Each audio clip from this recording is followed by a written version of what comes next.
No, te decía que se supone que cada cierto tiempo nosotros nos juntábamos para grabar de la coyuntura política en el Perú, ¿no? Y al inicio tratábamos de que sea semanal, ¿no? Luego lo volvimos mensual por una cuestión de pereza propia, ¿no? De ambos, ¿no? Que no era imposible. Pero aún así había posibilidad de analizar, ¿no? El país, ¿no? Pero actualmente... No, y además llegó un punto donde también grabábamos, o sea, mensual, así, pero cada vez que pasaba algo importante, tipo que se caía un gabinete, se cambiaba un ministro, un presidente, alguien iba preso, cosas Claro. así, nos juntábamos a grabar.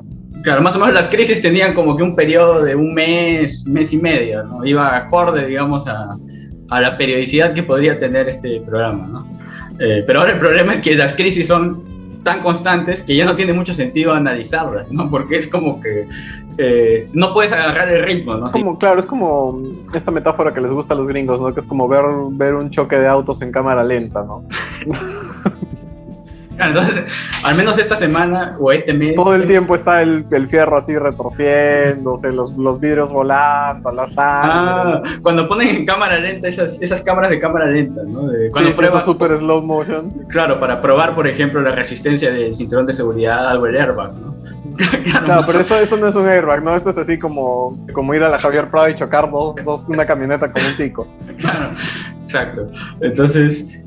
por eso hemos claudicado, al menos esta vez. Ahora es gracioso porque en verdad es una derrota, ¿no? Porque antes cada vez que pasaba algo importante, que había alguna crisis, nos juntábamos a grabar sobre la crisis. Ahora hay una crisis en este momento en marcha y nos estamos juntando a grabar sobre otra cosa.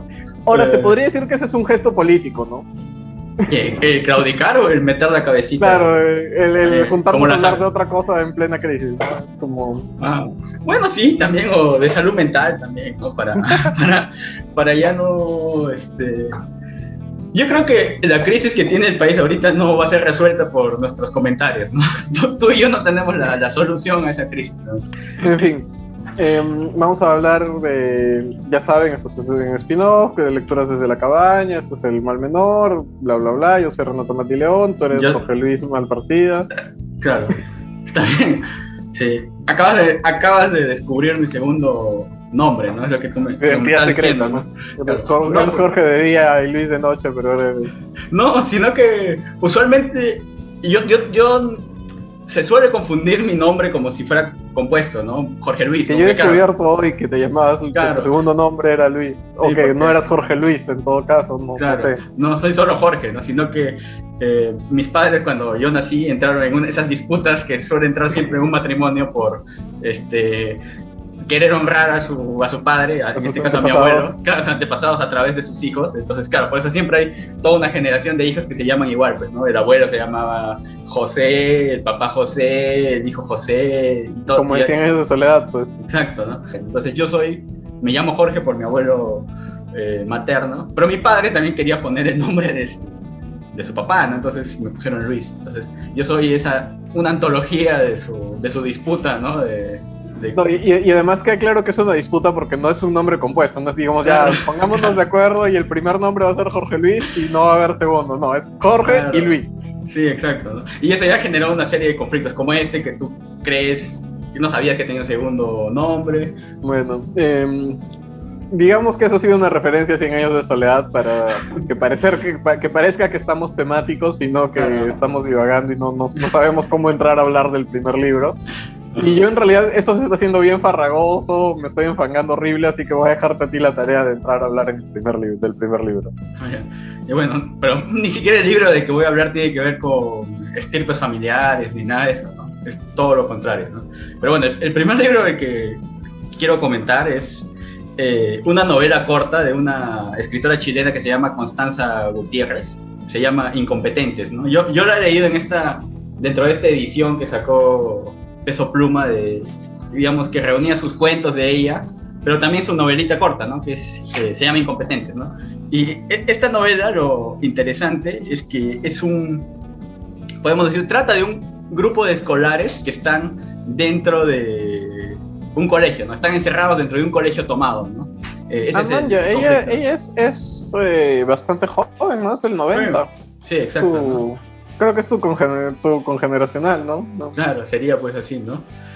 Aunque yo tengo la teoría de que en otros países, digamos, nosotros somos a veces, los peruanos somos o muy jóvenes o muy tíos, ¿no? Porque como hemos vivido tantas crisis, a veces las personas de 30 parecen de 40, ¿no? Los de 20 parecen también de 50, ¿no? Pero claro, entonces, claro, es una escritora contemporánea chilena, ¿no? Digamos, de esta digamos, toda nueva camada de nuevas escritoras latinoamericanas que hay, ¿no? Entonces, esta novela trata de eso, ¿no? Unos chicos que están encerrados en un colegio, ¿no? Y a partir de eso empieza a narrarse algunos conflictos que suele haber, el tedio que de todas formas hay dentro de esta del toma. encierro. Sí, porque nunca se explica por qué están viviendo en este colegio, o sea, es un grupo de escolares que están viviendo dentro del colegio, ¿no? Ahí se han puesto tareas de cómo comer, cómo conseguir alimentos, cómo conseguir cigarros, es así como la película de Jimmy Neutron, que desaparecen los adultos. Bueno, sí hay adultos, pero claro, no están. Ya que estamos hablando de una escritora moderna, pues tengo que dar referencias contemporáneas, ¿no? No voy a hablarte claro, pero del Señor de las Moscas, no. Pero podríamos. Jimmy Neutron. Claro, para que se entienda, podría ser como que un Señor de las Moscas, pero también con High School of the Dead, ¿no? Este anime en el que hay los zombies dentro del colegio. Pero claro, esto no es una novela, digamos, de zombies, ¿no? Pero sí tiene este guiño apocalíptico, ¿no? Que es un colegio pues todo destartalado, que se nota que ha habido el abandono, no hay ningún adulto presente y tú ves cómo es que ellos se organizan, ¿no? Pero más que contar, digamos, la destrucción de la sociedad, ¿no? Como, no sé, como en el Señor de las Moscas, ¿no? Que te muestra qué pasa si los niños o los adolescentes se están armando, ¿no? Que se vuelve también una sociedad igual de terrible y violenta. Más que eso, te narra un poco el tedio, ¿no? Que puede generarse en un contexto como este, ¿no? Que se entiende que es un contexto de inicial rebeldía o de búsqueda de algunos derechos por la razón por la que han tomado el colegio. Nunca se entiende por qué lo han hecho, ¿no? Pero se entiende, por ejemplo, que es algo que ha sucedido en todo el país, ¿no? Que en todo el país ha habido jóvenes que han tomado colegios, ¿no? Y es el único... ¿Podría haber algún reflejo político, algún comentario sobre lo que fue esta huelga estudiantil? Quizás, ¿no? Porque si no me equivoco, la novela es como que de 2014, por ejemplo, ¿no? Y claro, más o menos... Son los años en los que hubo estas revueltas estudiantiles, ¿no? Que son previas, por ejemplo, luego a las revueltas que hubo, ¿no? En 2019, ¿no? Entonces, sí, tiene que ver con ese contexto, hay un guiño a eso, pero no hay tanto un componente político, ¿no? Eso es lo interesante. Demostrar el tedio, digamos, contemporáneo, que incluso puede llegar a los adolescentes, que se supone que es una vida llena de ilusiones y de sueños, ¿no? Tú puedes entender que incluso a esa edad ya puede haber decepción total, incluso abulia, desencanto, ¿no? Entonces va más por ese lado, no es tanto una novela de aprendizaje, ¿no? Sino como que... Bueno, yo que tengo una pequeña novela sobre adolescentes, creo firmemente que hoy en día la novela de aprendizaje tiene que tomar el camino contrario, ¿no? O sea, la novela de aprendizaje moderna, la novela de aprendizaje clásica es eso, ¿no? La pérdida de la inocencia, el descubrimiento de la adultez y de la vida, como es y tal, bla, bla, bla. Yo creo que la novela de aprendizaje moderna, uno de los caminos que más efectivos pueden serle es el opuesto, ¿no? Adolescentes con la inocencia ya perdida, tratando de adaptarse a tener que ser adultos cuando sienten que al final la vida no va a cambiar mucho. Sí, puede haber eso, pero además lo que también puede mostrarse es una novela en la que, claro, hay ese componente de adolescentes demasiado adultos, ¿no? Como para ser adolescentes, ¿no? O demasiado desencantados para ser adolescentes. Pero también demostrar el aburrimiento cotidiano, ¿no? Este tedio que también es tan contemporáneo, ¿no? Porque ya no son las grandes historias de, no sé, pues de los hobbits que van a destruir un anillo o la persona que va a ir a salvar a su pueblo, ¿no? De un ataque no sé, de bandoleros, ¿no? Ya no son las grandes épicas, ¿no? Sino simplemente es una cotidianidad que probablemente no pueda sonar al inicio tan interesante, pero que en verdad sí es atractiva, ¿no? Porque ahí tú vas viendo las grietas de los humanos, ¿no? Tú vas viendo las grietas de la amistad, las grietas del amor, la grieta de los propios principios, ¿no? Entonces eso es lo que se va contando, ¿no? Y tiene un tono de humor, ¿no? Porque, por ejemplo, ahí te cuenta ella que están como que en un momento en el que su rebelión ya fracasó, ¿no? Dice que al inicio se reunían para tratar de conseguir objetivos, hacían las, ¿cómo se dice? Las reuniones del comité para ver cómo se organizaban, quién cocina, quién consigue medicinas, así, ¿no? Pero ya está en un momento en el que ya todo eso falló, ¿no? En que, por ejemplo, hay un personaje que era como que quería organizarlas, y él mismo también está decepcionado, ¿no? Diciendo de como que, ¿quién quisiera representar a unos imbéciles? Dice, ¿no? Diciendo que yo por qué tengo que asumir el mando de un grupo que son pues todos una sarta de incompetentes, pues, ¿no? Básicamente, ¿no? Entonces por ahí va... El desencanto de las grandes revoluciones, ¿no? Sí, pues, ¿no? Que ni siquiera era se nota que es una revolución muy pequeñita, que ni siquiera eso han podido conseguir, ¿no? Entonces va por ahí el lado. Y finalmente, en cuanto al estilo, cómo es que se narra, tiene esa estructura de pequeñas viñetitas, ¿no? Son escenas bien pequeñitas de, digamos, cómo era al inicio, o cómo es que nos organizamos, o por ejemplo hay un personaje que se ha apropiado de la librería, ¿no? De la biblioteca que hay del colegio, ¿no? Entonces esas pequeñas descripciones, que no son muy extensas, tiene la virtud de sugerirte mucho, ¿no? Entonces tú ya vas llenando... fragmentos de rutina, digamos. Sí, exacto. Claro. Ahora, también me recuerda algo que leí cuando salió ahora Don't Look Up, No Mires Arriba, que claro, hablaban de cómo en los 90s las películas de apocalipsis eran como Armagedón, como el Día de la Independencia, ¿no? Sobre grandes historias y hazañas épicas donde salvábamos el mundo, destruíamos el meteorito y todas esas cosas. Y ahora es un poco como vemos caer el meteorito y no hacemos nada realmente para evitarlo. Claro. Un poco lo mismo, ¿no? Antes pues el señor de las revoluciones o el señor de las moscas, ¿no? Un análisis de la sociedad, la reconstrucción, ¿no? Y ahora este tipo de novelitas, ¿no? Que son un poco como, bueno, la gran revolución. Claro. Pero que también es una mirada actualizada, ¿no? Porque vivimos en una época en la que ya no existen pues estos grandes sueños, estos grandes objetivos, estas grandes ideologías, ¿no? Sino básicamente somos... mismo lo ha devorado todo. Claro, somos... y está muy bien. Claro, es un espíritu de nuestros tiempos, ¿no? No dejamos de ser pues, sociedades individualistas, ¿no? Que nos hemos como que metido hacia nuestros mundos. Nosotros mismos nos estamos refugiando en nuestra cabañita mientras afuera pues está destruyendo todo. Entonces claro. es simplemente una expresión de nuestra época, ¿no? Somos un podcast político que ha dicho, hablamos de política, mejor no. Claro, que ha claudicado. Pero aún así, en cierta medida estamos haciendo un comentario político a raíz de nuestras lecturas, de lo que vamos viendo, ¿no? Bueno, yo también, curiosamente, una de las novelas de las que voy a hablar es también sobre adolescentes, que es esta de aquí, no sé si se lee bien, Emmaus, de Alessandro Barico, una portada bien bonita. La novela trata sobre 4 adolescentes muy de clase media, muy religiosos, que conocen una chica muy de clase alta, muy desprejuiciada y que cambia un poco su mundo, ¿no? Suena un poco trillado dicho así, pero la narración de la novela es tan ambigua, tan nebulosa, tan intensa por momentos que le da un interés a la historia de un vuelo, ¿no? Hay la visión esta, además. Mencionaba lo de clase media y clase alta, que dentro de la novela es medio importante, porque hay un retrato bien interesante, no tanto una crítica social, ¿no? De cómo la clase alta y la clase media se distancian, no sé qué, sino es más bien como la descripción de una perspectiva, ¿no? Porque en muchos momentos el protagonista, que es el narrador, que es uno de los 4 chicos, que es de clase media, habla de cómo son los ricos vistos desde la perspectiva de la clase media, ¿no? Y empieza a mencionar, ¿no? La diferencia entre la tragedia, que los ricos están, como viven muy opulentamente, pues están condenados a la tragedia, mientras que en la clase media todo se queda como a medias, justamente, ¿no? Sí. Las familias no llegan a arruinarse, mientras que el abuelo de la chica pues aparece, no sé, colgado en un árbol. Esto no es spoiler, es un ejemplo que pone el chico dentro de la narración, ¿no? Aparece colgado en un árbol después de haberse arruinado, sus papás simplemente se endeudan más, ¿no? Claro, sus tragedias no son tan épicas, digamos, ¿no? Ajá, claro. Y una pregunta, o sea, ¿en qué contexto, digamos, en cuanto a temporal, ¿no? ¿En qué época es que se narra? ¿O en dónde es que ocurre esto, ¿no? Eso es interesante, ¿no? O sea, por temas tipo tecnológicos, donde se usan teléfonos, hay cabinas de teléfono y cosas así, se intuye que podría ser fines de los 70 o mediados de los 80, pero en realidad la novela está descrita justo.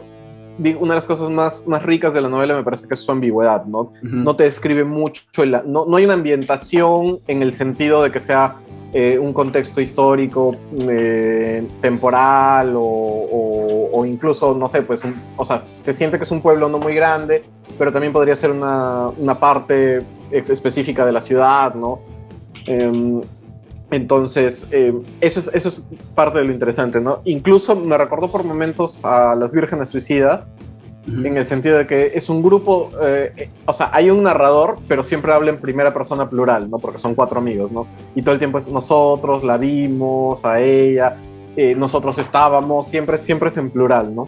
Claro. Y esto sí es una novela clasiquísima sobre la pérdida de la inocencia, ¿no? Claro. Y sin tener que spoilear, ¿no? Digamos, la atracción que le genera esta chica es básicamente pues, por un tema de atracción sexual o es algo más, no, digamos. O sea, es un tema casi... Como ellos son muy religiosos y hay todo este rollo sobre la religiosidad y las tradiciones, ¿no? Como la clase media se aferra a ciertas tradiciones, a la normalidad y es mal visto ser diferente y cosas así, ¿no? Entonces hay un tema casi litúrgico, ¿no? En esta chica que aparece como una búsqueda espiritual, ¿no? Dentro de la belleza de esta chica. Claro, interesante, ¿no? Claro, porque en ningún momento hay un rollo tipo de, ay, vamos a conquistarla, o yo quiero estar con ella, o un intento de los protagonistas por estar con esta chica, ¿no? No es una historia de amor, claro. Es una historia de descubrimiento. Claro, de fascinación. Pero tampoco es una exploración que suele ser muy común a veces en este tipo de historias de despertar sexual o de, digamos, el apetito meramente, ¿no? Físico que suele ser a esa edad.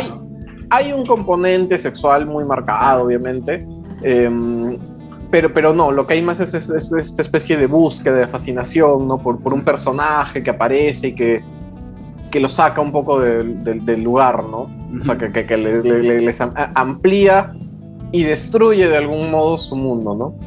Claro. Y en cuanto al estilo, tú mencionabas que tenía este elemento como que nebuloso, ¿no? Como recordar que Baricco también es el autor de Seda, ¿no? Que es esta novela mucho más conocida, ¿no? Que también como que tiene un estilo muy marcado, pero como que se suele creer que Baricco solo escribe como en Seda, ¿no? Le piden que todas sus novelas sean como Seda. Por ejemplo, siempre este comentario de que Baricco es un autor un poco vago, ¿no? Que él tiene historias que podrían ser libros de 500, 600 páginas y termina siendo libros así de chiquitos, ¿no? Claro. Pero yo creo que al contrario, ¿no? Que él lo que hace es saltarse un poco todas estas descripciones muy largas, todas estas cosas y va directo a la médula, ¿no? Al centro emocional de la historia, ¿no? Por decirlo de alguna forma. Claro. ¿Cómo la pueden conseguir? ¿O dónde las ¿Cómo la... Bueno, a mí me la regalaron por Navidad, así que claro. No estoy muy seguro, pero es de Anagrama y claro, o sea, Baricco está en todos lados. Sí, ¿no? sí, un autor muy reconocido. Muy conocido. Sí, bacán. Quería leer justo un pedacito sobre lo que mencionaba, ¿no? Dale, a ver. Que es... justo habla sobre la salud mental y volverse loco, ¿no? Como los ricos sí se vuelven locos y los padres no, y los de clase media no tanto. Y es... hay una escena donde mencionan que el papá de uno de los protagonistas está enfermo. Uh-huh. Y lo hablan como si tuviera cáncer, pues no, pero en realidad están hablando de depresión, que obviamente también es una enfermedad, pero claro. A los protagonistas no les cabía en la cabeza, ¿no? Y claro, y ahí empieza esto, ¿no? Dice, el hecho es que nunca se me había ocurrido a mí que su padre estuviera enfermo. Y la verdad, por extraño que parezca, es que tampoco Luca lo había pensado. Esto es una idea, sobre todo, que pasa cuando estamos hechos así. Tenemos una fe ciega en nuestros padres, y lo que vemos en casa es la justa y equilibrada marcha de las cosas. El protocolo de lo que consideramos salud mental. Adoramos a nuestros padres por eso. De manera que no existe la hipótesis de que ellos, en primer lugar, puedan ser una anomalía. No existen madres enfermas, sino tan solo cansadas. Los padres nunca fracasan, sino que a veces están nerviosos. Una cierta infelicidad, que preferimos no asimilar, asume de tanto en tanto la forma de patologías que seguro que tendrían nombre, pero que no los pronunciamos en la familia. El recurso a los médicos resulta desagradable, y en todo caso es redimensionado gracias a la elección de médicos amigos. habituales en casa, poco más que confidentes. Donde sería necesaria la agresión de un psiquiatra, se prefiere la amistad bonachona de doctores a los que conocemos de toda la vida, igualmente infelices. A nosotros esto nos parece normal. Sin saberlo heredamos la incapacidad para la tragedia y la predisposición hacia la forma menor del drama, porque en nuestra casa no se acepta la realidad del mal, y esto pospone hasta el infinito cualquier forma de desarrollo trágico. Claro, y eso, por ejemplo, esa parte que tú has leído, es este gran eufemismo, ¿no? De la infelicidad, como que entra todo ahí, ¿no? Sí, no, claro. Mi mamá no es que tenga depresión, ¿no? Que tenga algún problema. Está cansada, ¿no? Claro, está cansada o simplemente no sabe lo que quiere. O mi papá no es que esté deprimido o tenga una enfermedad mental, ¿no? Sino simplemente, nuevamente está cansado o ha fracasado, simplemente. Claro, y en algún momento se menciona también que, claro, ellos atribuían esta tristeza del padre a una cierta elegancia, ¿no? Como diciendo, él no, lo que pasa es que él es un hombre contemplativo, meditabundo, ¿no? Su padre creo que era escritor, una cosa así, ¿no? Claro, se llena de eufemismos, ¿no? Incluso los adolescentes usan, ¿no? Eufemismos para cuestiones que son más complejas, ¿no? Y muchas veces son enfermedades o temas de salud mental, ¿no? Sí. Bacán. Esto ocurre en Italia, ¿no? Entiendo, ¿no? Está situado... Sí, o sea, no queda claro, porque claro, incluso la contraportada te dice, ¿no? El santo, Lucas y Bobby y el narrador son 4 adolescentes que viven en un espacio y un tiempo indeterminados, pero que remite vagamente a una ciudad del norte de Italia y a los años 70. Y para que no parezca como que algo random que estuvimos hablando de mi primer nombre, de mi segundo nombre, de si estoy honrando a mi abuelo o no, la próxima novela de la que voy a hablar es de un autor Nikkei, ¿no? De un autor peruano-japonés, ¿no? De Augusto Iga Oshiro, ¿no? Que es Gaijin, que si se traduce sería extranjero, ¿no? Entonces es una novela escrita por este autor peruano que es de la generación del 60, ¿no? O sea, él es contemporáneo y forma parte del grupo Narración, ¿no? Como Gregorio Martínez, Osvaldo Reynoso, Miguel Gutiérrez, es de ese grupo, ¿no? Pero lo interesante es que Iga comenzó escribiendo, digamos, ese tipo de literatura un poco social, con un contenido mucho de la calle, lenguaje callejero, pero él ya en su madurez, casi vejez, se ha volcado a escribir sobre temas, digamos, de migración japonesa, ¿no? O sea, ha empezado a escribir cuentos y novelas enfocados a cómo es que los migrantes japoneses o los descendientes de japoneses se empezaron a adaptar en esta sociedad peruana, ¿no? Entonces, pero eso ya ocurrido. ¿Y este cambio es tipo, digamos, integral? O sea, ¿hay un cambio de lenguaje, de estructura, de forma de escribir? ¿O ya es como, solo es un cambio temático? Claro, no es solo temático. O sea, lo que ocurría es que el grupo Narración como que tiene este elemento mucho de tratar de, hasta incluso tiene un componente marxista, ¿no? De tratar de retratar el cambio necesario de la sociedad, ¿no? Pero también hay, lo digamos los que han leído a Gutiérrez o a Reynoso, un trabajo de lenguaje, ¿no? O sea, no es solo un tema político y temático, ¿no? Entonces, Iga también era... digamos, de utilizar mucho el habla popular, de tratar de trasladar los escenarios, digamos, un poco marginales, un poco de la calle a su literatura, ¿no? Pero claro, él ahora, para tratar de contar esta migración Nikkei, no usa ese lenguaje porque es medio como que choca, ¿no? Un japonés no, o un descendiente japonés no va a estar hablando como, digamos... Como claro, Cara de Ángel. Como Cara de Ángel, o como los primeros cuentos que tiene Iga, que digamos que te come el tigre, que es mucho del lenguaje de la gente que está en los mercados, en las calles, ¿no? O sea, hay una diferenciación del migrante como que conecta con otro idioma, con otra sociedad, ¿no? No es claro, tan... además, culturalmente, pues Japón es una cultura tipo muy mesurada, claro, muy hermética. Más introspectiva, ¿no? Entonces, claro, en ese aspecto también para tocar esta otra temática hay otro manejo del lenguaje. Entonces hay una transformación también de la literatura de Iga. Es interesante porque eso ya se da a partir de que ella tiene 60, casi 70 años. Claro, uno pensaría que a esa edad ya hay una especie, ¿no?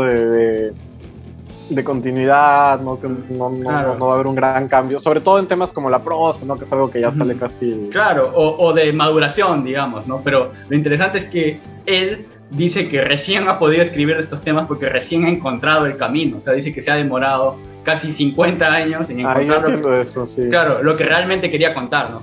Yo entiendo eso de que él dice que no ha encontrado la manera, porque claro, yo a veces digo, ay, sería bien, se me ocurre alguna idea de novela, y digo, sería bien paja escribir esto, pero yo no me siento capacitado, quizá en algunos años, ¿no? Sí, pues, y eso pasa, y él... cuando tú ves entrevistas que le hacen, él sigue vivo todavía, ¿no? Y sigue escribiendo todavía un poco con mayor lentitud, pero sigue haciéndolo. Dice que en verdad, pues, han tenido que pasar muchos años para que él pueda lograr estas historias, ¿no? Porque muchas están ambientadas en escenarios de su niñez o incluso más atrás, ¿no? Del siglo XX, pero recién dice que ha encontrado las herramientas para poder contarlo, ¿no? Entonces, bueno, esta novela, para ir entrando un poco al libro, es una novelita corta, ¿no? Que se publicó, si no me equivoco, en el 2014, ¿no? Por Animal de Invierno. Es la historia de un migrante japonés que llega a Lima, o sea, de trabajar en las haciendas, ¿no? Como inicialmente llegaban los japoneses a Lima a inicios del siglo XX, llega al mercado central, ¿no? Y inicia su ascenso de ser un ambulante en el mercado central a ser como que un comerciante así, que tiene su propia tienda en mesa redonda y poco a poco va ascendiendo. Y uno diría, mira, esta es la historia de ascenso de un hombre, ¿no? De un emprendedor peruano, un migrante, ¿no? Pero claro, la historia sobre la ambición, ¿no? Claro, pero la historia de esta novela es que este hombre, en vez de... no es tanto este migrante edificante, ¿no? Sino termina luego construyendo o erigiendo un burdel, ¿no? En la calle Paruro, ¿no? Donde ahora están los chifas, pues, pero esa es otra forma de emprendimiento, ¿no? Claro, entonces es la imagen del emprendedor que expresa su desprecio a la sociedad en la que ha llegado porque él ha sido marginado, todo eso, creando un burdel, ¿no? Un lugar así de violencia, ¿no? De criminalidad, ¿no? Entonces, más o menos es eso, ¿no? Del ambulante al dueño de un burdel, ¿no? En el centro de Lima. Entonces, esa es más o menos la historia, ¿no? Lo interesante es eso, ¿no? Porque el propio autor comenta que él no podía hacer, con la formación que tiene o por la propia experiencia que tiene, no podía hacer esa historia de la migración feliz, ¿no? Del hombre que llega y aprovecha las oportunidades y termina siendo, ¿no? un ciudadano respetable, ¿no? Él tenía que, dice, mostrar el conflicto del individuo que le mostraba su desprecio al lugar donde llegaba, ¿no? Y lo que hacía era eso, ¿no? Ser incluso más despreciado. Con su éxito era más despreciado, ¿no? Porque el burdel que él erige genera conflictos, lo vuelve un paria, ¿no? De todo lado, ¿no? Lo vuelve más despreciable. No, además, ¿no? Porque a diferencia de las historias que estamos acostumbrados, pues que son gringas o europeas, ¿no? Este es un migrante que llega a un contexto muy precario, ¿no? Claro, no es como que llega a un lugar donde, mira, acá va a estar todo mejor, voy a tener educación. Claro, acá voy a construir un imperio, no voy a pagar mis impuestos, no. Claro, no era la tierra de las oportunidades, digamos, no estaba para ver, no hay el sueño americano, algo así, ¿no? Claro, una ensoñación peruana, más bien, ¿no? Sí, claro, es como que llega de una especie de precariedad a otra precariedad, ¿no? Porque ya entrando un poco al estilo de la novela, Iga utiliza como que unas descripciones una adjetivación muy precisa, pero no es para que sea un escenario bello, ¿no? Es como para mostrar un lugar caótico, un mercado, por ejemplo, central que es desordenado, un lugar lleno de conflictos, de peleas, ¿no? De sueños rotos. Entonces, los adjetivos que él utiliza van por ese lado, ¿no? Para mostrar una narración llena de desprecio, de caos, ¿no? Entonces, por ese lado, ahí se nota esa cierta maestría que ya tiene un narrador ya por encima de los 60 años, ¿no? Que ya conoce qué palabras elegir, qué imágenes crear, ¿no? Claro, tiene el oficio del escritor, ¿no? Entonces, tú sientes que en verdad hay un trabajo depurado, ¿no? Que se ha demorado años en poder encontrar cómo contar esta historia. Bueno, y yo que, como siempre, tú siempre tratas, pues, hablas de autores locales, latinoamericanos, peruanos, así, yo siempre hablo de cualquier otra huevada, ¿no? Entonces, está bien, pues, así tenemos variedad, pues, variedad de... Y yo en este caso me estoy yendo no solo al extranjero, sino al espacio, ¿no? No porque el autor sea un extraterrestre. Sería interesante, ¿no? La primera novela de un marciano, ¿no? Sino, marciano suena bien antiguo, ¿no? Ya no se usa. Esto era como ochentero, noventero, ¿no? Era extraterrestre, alien, ¿no? Una cosa así. Claro, no. Pero ¿cómo se le dice, pues, ahora? O ¿Es sea, otro por eso, pues, planeta? claro, lo que pasa es que Marte, ya nadie cree que hay vida en Marte, ¿no? Pero en El otro planeta, concepto, pues. el concepto En como de Plutón. marciano ya no, ya quedó caduco. De algún otro planeta, pues, ¿no? Claro, un extraterrestre. En este caso sería un oasiano, pero porque claro, el libro es de, te vamos a buscar al autor primero, acá lo tengo. El libro, voy a hablar del libro de las cosas nunca vistas, un título bastante sugerente, y es de Michael Fever, que no tengo idea de dónde será en realidad. A ver, lo googleo mientras tanto, pues. No sé si será gringo o inglés. Me parece que es inglés. El libro de las cosas. Nunca vistas, de Nunca Michael vistas. Fever. Y bueno, mientras cuento un poco la trama, Jorge va a buscar la nacionalidad del autor porque parece que le importa mucho. Nació en los Países Bajos, en La Haya, pero se crió en Australia y ahora vive en Escocia. Entonces, y supongo que escribe en inglés, así que Sí, digamos que es un autor de formación. cosmopolita. Que escribe, es un autor que escribe en inglés. Ahí lo dejamos. Ya, listo. Bueno, y el protagonista de la novela es británico. Uh-huh. Es un pastor, si no me equivoco, protestante, que tiene que viajar a una colonia, o algo así como una colonia, un planeta, a evangelizar. Este planeta se llama el Oasis, y claro, es un planeta donde recién se está instaurando la humanidad, tratando de descubrirlo, de explorarlo, y hay unos cuantos nativos del planeta que piden ellos ser evangelizados en realidad. Porque claro, en el primer acercamiento fue otro pastor que les mostró la Biblia y a ellos les gustó muchísimo, y cuando el pastor primero desaparece misteriosamente en el planeta, ellos exigen a otro pastor, ¿no?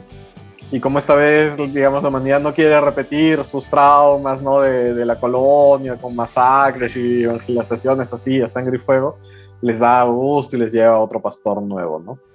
Que es este hombre Peter Leigh, que además había sido exadicto, ¿no? Y que se había convertido a religioso por su esposa, ¿no? Que era una enfermera que siempre lo llevaba y lo guiaba, ¿no? Claro. Y la novela digamos, es una novela de ciencia ficción, digamos, o sea, tiene está enmarcado. O sea, sí, claro, hay un viaje espacial, es un futuro no muy lejano, pero, o sea, que por el viaje espacial tendría que ser un futuro muy lejano, pero digamos, la Tierra es más o menos la misma que conocemos. Pero ya estamos colonizando, digamos, nuevos planetas. Sí, pero la Tierra es más o menos la misma, o sea, hay celulares por ahí, ¿no? Sigue habiendo pastores protestantes, ¿no? Digamos, sigue habiendo... Sí. Ajá, distintas religiones. El primero en ir fue un lauretano, creo, no me acuerdo de una de estas cosas así. Y claro, y la novela, bueno, en el sentido religioso es bien interesante porque trata, para empezar, la dificultad de contarle la Biblia a alguien que no tiene referencias, ¿no? Hay todo un capítulo, no un capítulo, pero hay varias páginas sobre, por ejemplo, cómo explicarle la metáfora del Cordero de Dios a alguien que no sabe qué es un cordero, ni un pastor. Claro, porque claro, en ese planeta no hay nada de eso, pues, ¿no? Claro. Y se entiende que tiene que evangelizar a los habitantes de estos planetas, pero ¿son antropomorfos estos, digamos, habitantes de ese planeta? ¿Son parecidos a los humanos o son, por lo que se describe, son otro tipo de extraterrestre, digamos? Tienen forma humana, digamos, o sea, tienen manos y pies, ¿no? Pero, por ejemplo, su cara, no tienen cara, ¿no? Es una cosa así que el protagonista la describe algo así como dos fetos gemelos en una placenta. Bueno, es una buena descripción, ¿no? Como, quizás dentro de los parámetros de esa sociedad es alguien guapo, ¿no? Claro, y además son seres muy, muy puros, muy que no han sido corrompidos, digamos, claro, porque él llega y espera encontrar las dificultades de todo evangelizador que va a una comunidad nativa, ¿no? Donde el lenguaje es otro, donde lo ven con cierta hostilidad, ¿no? Pero él llega y hay un gran letrero de bienvenida y todos están ansiosos por la palabra de Dios, ¿no? Y claro, y él esto lo descoloca un poco, ¿no? Claro, y ellos quieren escuchar la salvación, ¿no? Porque Claro, al final del libro, no es un spoiler exactamente, pero claro, se descubre que ellos están muy ansiosos por el concepto de la vida eterna, ¿no? Que a ellos les explotó la cabeza. Claro. Porque ellos eran gente que no se podían ir, o sea, se hacían un cortecito y se morían.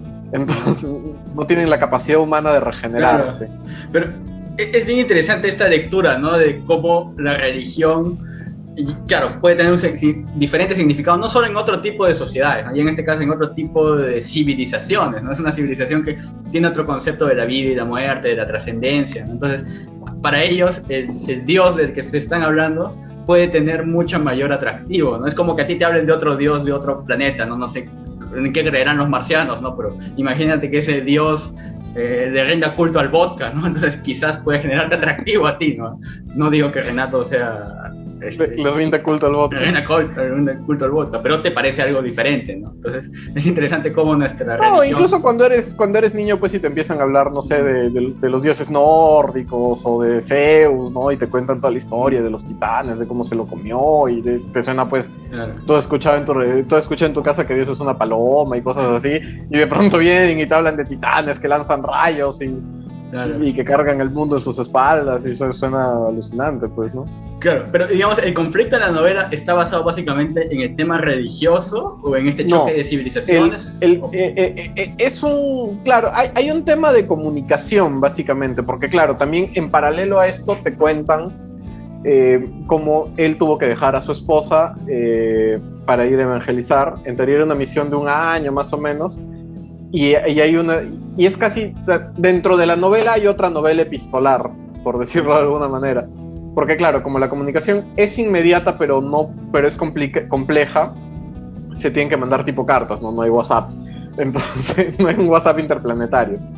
Entonces, claro, la mayor parte, hay cada cierto número de páginas, hay como una carta de la esposa donde le cuenta lo que está pasando en la Tierra.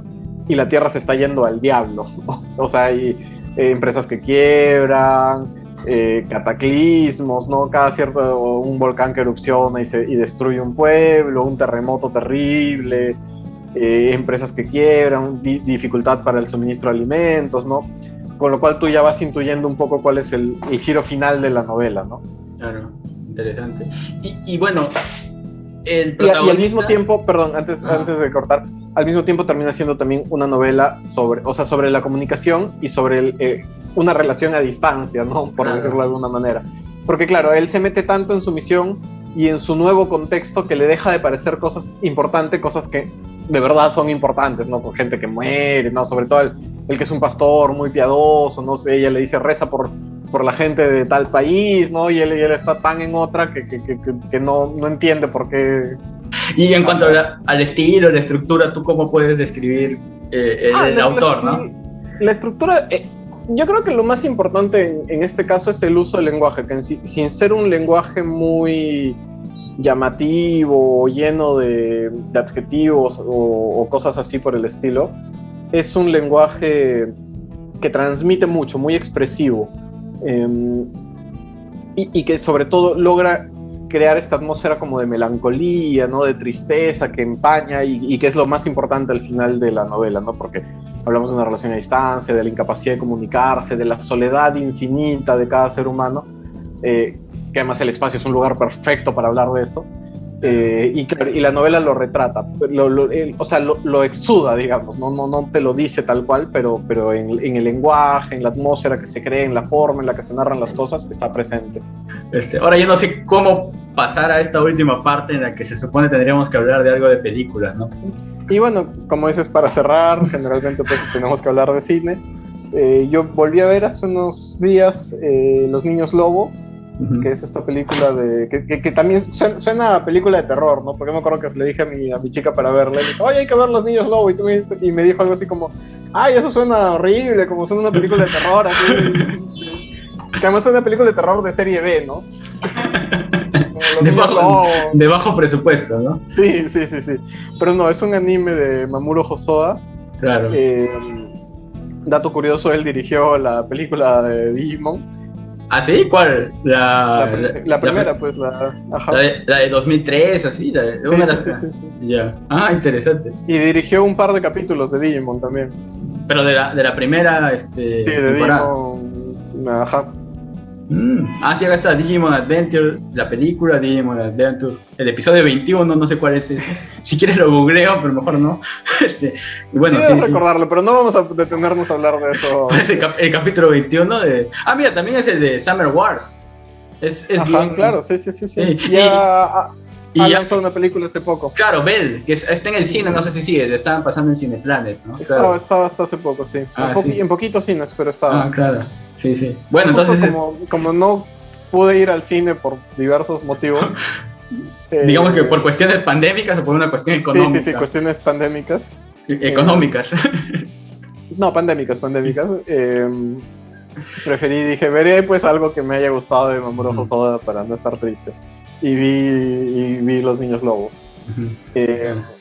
Tú también lo has visto, creo, hace poco. Sí, como tú me comentaste, estuvo hasta hace poco en Netflix y yo decía, en algún momento la veré, ¿no? Esta película, ¿no? Y la tenía ahí hasta que ya no está en la plataforma, así que he tenido que verlo en un espacio alternativo, ¿no? Pero claro, la he visto hace poco por mención tuya, ¿no?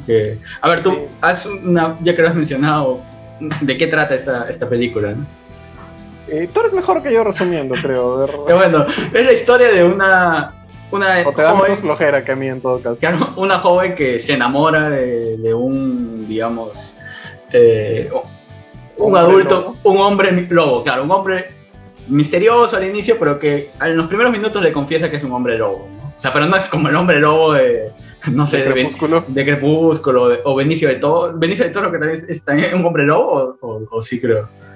No lo sé. Me parece. Ya, bueno, no es ese tipo de hombre lobo, ¿no? Es un hombre lobo como... Hasta Anthony Hopkins ha sido hombre lobo. ¿Sí? ¿Cuántos hombres? Ya, no es ese tipo de hombre lobo, ¿no? Como es un anime, tiene otros elementos, ¿no? Más naturales, ¿no? Pero es un hombre que se transforma en lobo también, ¿no? Y bueno, se terminan enamorando, terminan teniendo hijos y no es un spoiler porque comienza al inicio, ocurre, fallece y esta mujer se queda con estos dos niños y con el conflicto de que no puede revelarle al mundo que se transforman en lobos, ¿no? Entonces ella decide ir a vivir a las montañas para criarlos, ¿no? Y que además, aunque no fueran lobos, serían niños dificilísimos de criar, ¿no? Porque de por sí son bien, uno es bien enérgica, el otro es súper tímido.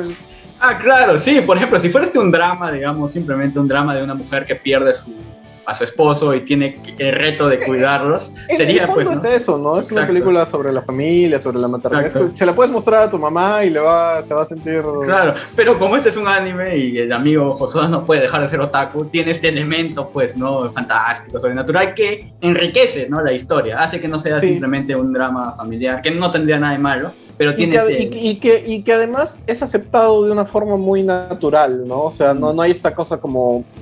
O sea, es una historia fantástica porque hay un hombre lobo, pero el tono no es el de una historia fantástica.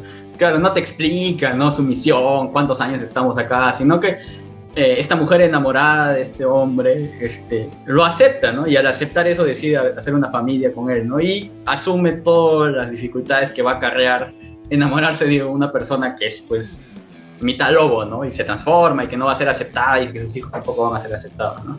Y ahí se va construyendo, ¿no? Y claro, y de alguna forma se puede interpretar también como que eso habla sobre el peso del pasado, ¿no? De las tradiciones, el choque entre lo ancestral y lo natural contra la modernidad, ¿no? Porque además cada uno de los hijos toma una especie de camino distinto. Claro, porque son, a ver, yo los tenía anotados, ¿cómo se llaman los niños? Ame y Yuki creo que es, ¿no? O sea, tiene, claro, Yuki, que es la hija mayor, que es una niña, ¿no? Que es mucho más enérgica, en control de sí misma, ¿no? ¿Cómo se puede decir? Con liderazgo, ¿no? Y el otro hijo, el menor, que se llama Ame, ¿no? Con el pelo azul, ¿no? Que es como que más melancólico, más apegado a la madre, ¿no? Pero que él también tiene otra perspectiva. Más sensible, digamos. Sí, mucho más sensible, ¿no? Entonces, cada uno como que asume de diferente manera este conflicto de ser, pues, un mitad lobo, ¿no? De transformarte, todo eso. Entonces, ahí se van narrando algunos episodios, ¿no? En el colegio, en la comunidad, en el bosque. Entonces, pero más también se puede decir que es un abordaje de tratar de la búsqueda de encajar en algún lugar, ¿no? También, ¿no? Esa necesidad de encajar en el mundo, ¿no? O de encontrar tu lugar en el mundo, ¿no? Va por ese lado también, ¿no? En el caso de los niños, ¿no? Hasta cierto, o sea, es una novela sobre la familia, pero también es una novela de aprendizaje. Bueno, una novela, una película de aprendizaje en algo. Es una película sobre la familia, pero también en cierto grado es una película de aprendizaje, ¿no? De dos protagonistas que están descubriendo quiénes son, a dónde pertenecen, que se están aceptando a sí mismos también, ¿no? Con todo lo que eso implica. Claro. Y tú, a ver, que no sé si eres más friki o menos friki que yo, espero que seas menos, ¿no? ¿Tú crees que a alguien que no le gusta tanto el anime, ¿no? Que solo suele ser, digamos, una persona que le gustan películas más convencionales, ¿le puede generar atracción esta historia más allá de la temática, estéticamente? Yo creo que sí, yo creo que si se le hubiera mostrado, por ejemplo, bueno, a mi enamorada, que no es tan friki como nosotros, le gustó, después de que fracasé intentando hacerla ver Sao, esta sí le gustó. Pero, por ejemplo, es una película que yo siento que podría ver con mi madre, por las temáticas que toca, ¿no? Claro. Incluso como tú dices, ¿no? De verla con la madre, en el sentido de que hay una línea narrativa ahí que tienes que cuidar a tu hijo hasta el paso de ser adulto, ¿no? O sea, como que la madre tiene esa idea, ¿no? Entonces, es interesante que comentes, ¿no? Que es una buena película como para verla con tu mamá, ¿no? Porque es algo muy universal, ¿no? Esa responsabilidad o deber que suelen tener de que debes cuidar de alguien hasta que pueda valerse por sí mismo, ¿no? Eso también es algo que se aborda, ¿no? No, pero no solo eso, sino, o sea, el desconcierto que genera la paternidad, ¿no? O sea, el no saber bien qué hacer, cuál es la decisión correcta. O sea, acá se amplifica y se muestra de una forma más clara porque son niños lobo, ¿no? Entonces ella no sabe, literalmente, no sabe qué hacer, no sabe si criarlos como lobos o como niños, ¿no? Pero, o sea, en el fondo es una metáfora, no es un símbolo de cosas mucho más... Claro, que es más allá... Son mucho más sutiles, más difíciles de explicar, pero que están ahí. Claro, que es más allá de solo darles comida y cobijo, ¿no? Claro. Son muchos otros elementos, ¿no? Más emocionales, ¿no? Espirituales, ¿no? Ajá, está bien. Entonces no es tan friki esta película. No. Ahora, algo que me gusta mucho de esta peli, pero te decía, a mí me gusta que es muy pausada. En ese sentido, y siendo un poco prejuiciosos, es muy japonesa, ¿no? Muy oriental. Porque claro, no hay escenas de acción. Claro, no hay escenas de acción, peleas, no hay eso. No, pero incluso en algunas escenas que hay así que son rápidas, o sea, la película se toma sus silencios, ¿no? Sus momentos porque todo el tiempo están pasando cosas y muchas cosas, no es esas películas así suecas, lentas, contemplativas, no. Pero sí se toma su momento para que el espectador digiera lo que acaba de ver. Y bueno, y también me parece que puede ser interesante para gente que no ha visto mucho anime, que no tiene mucho contacto con esta narrativa, digamos, oriental. Porque, claro, tú alguna vez lo conversamos, no sé si jugando Play o por WhatsApp, pero que, claro, las historias en Occidente suelen tener una estructura muy clásica de inicio, presentación del problema, resolución del problema y desenlace, ¿no? En cambio, en Japón o en Oriente hay una estructura que es un poco diferente, que consta de 4 partes, y que en general la principal diferencia es que en lugar de intentar resolver un problema o que la historia gire en base a resolver un problema, gira en base a un protagonista cuya situación cambia y ellos tratan de adaptarse, ¿no? Y esta película me parece un ejemplo perfecto de ello, ¿no? Ella como que en vez de tratar, pues, ¿no? de curar al hombre lobo o de entenderlo o de buscar sus raíces o cualquier cosa, es como que simplemente lo acepta y se adapta. Y siempre es eso, ¿no? O sea, protagonistas donde el entorno cambia, la vida cambia y se adapta. Entonces yo creo que es una buena entrada para luego poder ver historias que tienen este mismo ritmo distinto al que estamos acostumbrados. Claro, pero no hay esta épica, ¿no? Del héroe, ¿no? Sino, si es que es un héroe como que más calmado, ¿no? Como que acepta su situación, ¿no? No es tanto un héroe que trata de cambiar el destino, ¿no? Sino que trata de adaptarse. Claro, la aceptación del cambio, ¿no? Claro, y que no es una claudicación, ¿no? Es otro tipo de visión, ¿no? Claro, o sea, también puede ser una lucha, ¿no? El adaptarte. Exacto. Sí, y también hay heroísmo ahí, ¿no? En adaptarte a estas cuestiones que te sobrepasan a veces, ¿no? Que pueden ser trágicas, ¿no? Hay también, ¿no? Hay una épica, ¿no? Ok, entonces esta película, Los Niños Lobos, la pueden ver en alguna plataforma alternativa, supongo, porque ya no está en Netflix. Y hay más películas de este autor, ¿no? De Mamoru Hosoda, sí, claro. Y si alguien otras claro. son un poco diferentes, ¿no? Me parece que esta es la más personal, por decirlo de alguna manera, de él. Sí. Y lo bueno es que tiene variedad, ¿no? Summer Wars, que es la anterior, es otra temática. Parece un capítulo de Digimon. Sí, pero igual no deja de ser atractivo, pero es un poco más otaku, ¿no? Summer Wars. Y esta Bell, que yo tampoco pude ver, por lo que veo de las reseñas. De él me parece que, y tipo también así como para todo público, podría ser La chica que saltaba a través del tiempo. Uh-huh. Claro. Que además también es una historia muy aterrizada, muy, muy cotidiana, pero que dentro de la cual aparece un elemento fantástico. Uh-huh. Sí. Ok, entonces ahí estamos recomendando otra película. Un montón de cosas. Nos va a pasar lo mismo que con el podcast político, ¿no? Que terminó siendo de fútbol y ahora de libros. Este podcast de libros va a terminar siendo de anime, me parece. Sí, siempre. Y como tiene todo sentido, como nuestro primer podcast que grabamos juntos fue sobre anime, vamos a terminar grabando un podcast de anime y así se va a terminar convirtiendo en esto. El mal menor va a ser un podcast de anime. Como siempre debió haber sido, ¿no? Sí, como siempre debió. Ok, bueno, ¿algo más que quieras mencionar? ¿Algo más que quieras recomendar? No, solo, bueno, he visto que Netflix va a subir varias de las películas de Almodóvar en la próxima semana, así que probablemente me tengan hablando de Almodóvar. Claro, quizás si quieres, así como hemos hablado ahora de Mamoru Hosoda, vamos a hablar de Almodóvar si quieres, ¿no? Que no tienen mucha relación, pero igual es un gran director. Jorge, o sea, todo está relacionado con todo. ¿Cómo que no tiene ningún?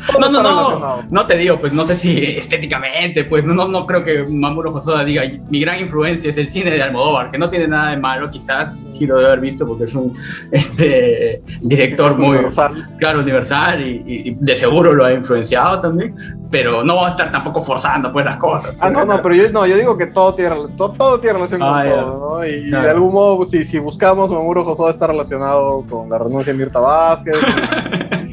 Quizás cuando le avisaron con el nombre de tus padres y de tus abuelos, todo tiene que ver, ¿no? Quizás la noche anterior, antes de que se entere que le van a votar, estuvo viendo los niños lobos. Sí, no se sabe. No, yo parecía que tuve que explicarte la vida, Jorge. Todo está relacionado. Todo está ahí. Claro, y bueno, si alguien encuentra qué capítulo de Digimon es el 21, el que es dirigido por Hosoda, nos avisa. ¿Sí? ¿Cuál es? Sí. Si quieres, con eso terminamos. El dato más friki, para que ya, si no importa si perdemos espectadores, ¿no? Es este capítulo cuando después de... Esto va a sonar muy horriblemente friki, ya. Es este capítulo cuando Greymon evoluciona y destruye Temón y se tuercen las realidades y Tai regresa, pero se da cuenta que no ha pasado mucho tiempo. Miércoles, ¿cuál es ese? ¿Quién es Temón? Sí me acuerdo de Greymon. Temón, es el mono. Ah, de los cuatro magníficos, ¿cómo se llamaban? No, el mono que hay antes, porque primero... El que lanzaba las caquitas pasadas. Y que era rockero, sí. Ya, claro, hay un capítulo cuando lo destruyen, se tuercen las dimensiones y Tai regresa con Agumon, pero nadie y se da cuenta que no ha pasado mucho tiempo, ¿no? Que es tipo la misma, él se fue en la mañana y regresa en la tarde y que él puede ver a los Digimons que están creando el cambio climático y estas cosas, pero nadie más los ve. Pucha. Y él se esfuerza y dice, no, tengo que regresar al Digimundo, ¿no? Sí me acuerdo haber visto ese capítulo, pero no con tal detalle, porque hace casi 20 años que no veo Digimon, ¿no? Pero quizás de ahí... Él recuerda, dice, tengo que regresar al Digimundo y con su Digivice así flotando, y al final queda el capítulo que su hermano también tiene que ir, ¿no? Pero quizás de ahí le vino a Hosoda la idea de la chica que saltaba a través del tiempo, ¿no? Ahí dijo, ¿qué tal si hago esto, no? Ya que estoy grabando este sí, claro, pero no te acuerdas, estoy sonando muy friki. Es más, ¿no te acuerdas que después cuando él regresa, por eso es que todos los niños perdidos están dispersados? O sea, y él tiene que reunirlos mientras Miotismon empieza a hacer su ejército. A mí me encanta Digimon, ¿no? Y tengo muy gratos recuerdos. Pero seguro esa conversación la debió tener con el Jorge de 10 años, 11 años. No tienes tantos recuerdos, por lo visto. No deben ser tan grandes. No, o sea, entendí, como alguna vez hemos hablado como la mente es como un USB, los he traspapelado ahí pues con otras cuestiones, ¿no? De acabar mi carrera universitaria, ver alguna película de Almodóvar, casarme, pagar mi hipoteca. Ahí he ido sobre grabando. Voy a volver a ver Digimon de la indignación de que no recuerdo. Voy a tratar de ver el capítulo 21, ya te prometo eso, ya. Y en el podcast de política lo comentamos al final.